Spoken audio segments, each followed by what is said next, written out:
दुनिया भर में प्रसिद्ध हैं, विशेष रूप से अपने पर्यटन और नाइट लाइफ के लिए। यहाँ थाईलैंड के रेड लाइट एरियाज से जुड़े 10 तथ्य दिए गए हैं। एक, प्रसिद्ध स्थान।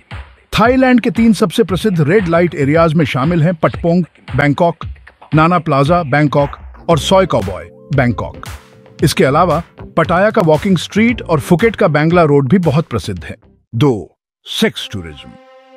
थाईलैंड में सेक्स टूरिज्म बहुत बड़ा उद्योग है और यह देश के पर्यटन आकर्षण का एक हिस्सा बन गया है।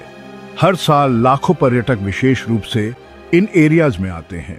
3, कानूनी स्थिति। थाईलैंड में वेश्यावृत्ति अवैध है, लेकिन इसे गैर आधिकारिक रूप से सहन किया जाता है। यौन सेवाएं देने और लेने पर कानूनी रूप से प्रतिबंध है, फिर भी सरकार द्वारा इस पर आंखें मूंद ली जाती हैं और यह एक बड़े अनौपचारिक अर्थव्यवस्था का हिस्सा बन गया है। 4, बार, गर्ल्स और Gogo dancers. Red light areas में कई बार, क्लब और गोगो बार होते हैं, जहां बार गर्ल्स और गोगो डांसर्स काम करती हैं। ग्राहकों के साथ समय बिताने के बदले उन्हें कमीशन मिलता है और अक्सर ये यौन सेवाएं भी प्रदान करती हैं। 5, लेडी बॉयज कैथोए। थाईलैंड की रेड लाइट एरियाज में लेडी बॉयज, थाई में कथोए का भी एक महत्वपूर्ण स्थान है। ये ट्रांसजेंडर महिलाएं होती हैं और इन्हें अक्सर नाइट क्लब और शो में देखा जा सकता है। 6, स्वास्थ्य और सुरक्षा। थाईलैंड में सेक्स वर्कर्स के बीच यौन संचारित रोगों (एसटीडी) के संक्रमण की दर को नियंत्रित करने के लिए कई स्वास्थ्य कार्यक्रम चलाए जाते हैं। सरकारी और गैर सरकारी संगठन नियमित रूप से कंडोम वितरण और स्वास्थ्य जांच की व्यवस्था करते हैं। थाईलैंड के रेड लाइट एरियाज में मानव तस्करी और यौन शोषण की समस्या भी है। कई मामलों में महिलाएं और बच्चे धोखे से या जबरदस्ती इन क्षेत्रों में काम करने के लिए लाए जाते हैं।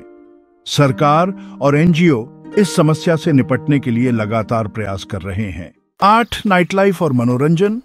इन क्षेत्रों में सिर्फ सेक्स वर्क नहीं, बल्कि नाइट लाइफ और मनोरंजन का भी बड़ा आकर्षण है।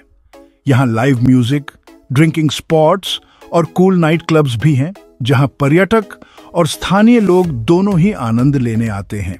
9, पर्यटकों के लिए आकर्षण। इन क्षेत्रों में सिर्फ यौन सेवाएं ही नहीं, बल्कि विभिन्न तरह के शो और परफॉर्मेंस भी आयोजित किए जाते हैं, जैसे कि पिंग पोंग शो, जो पर्यटकों के बीच बहुत चर्चित हैं। हालांकि ये शो कभी कभी विवादास्पद भी हो सकते हैं। 10, आर्थिक योगदान। थाईलैंड की अर्थव्यवस्था में रेड लाइट एरियाज का एक महत्वपूर्ण योगदान है।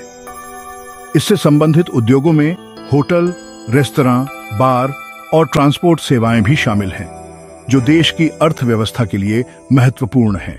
थाईलैंड का रेड लाइट एरिया पर्यटन और आर्थिक दृष्टिकोण से महत्वपूर्ण है, लेकिन इसमें कई सामाजिक और कानूनी मुद्दे भी जुड़े हुए हैं। इस विषय पर चर्चा करते समय संवेदनशीलता और जागरूकता बनाए रखना आवश्यक है।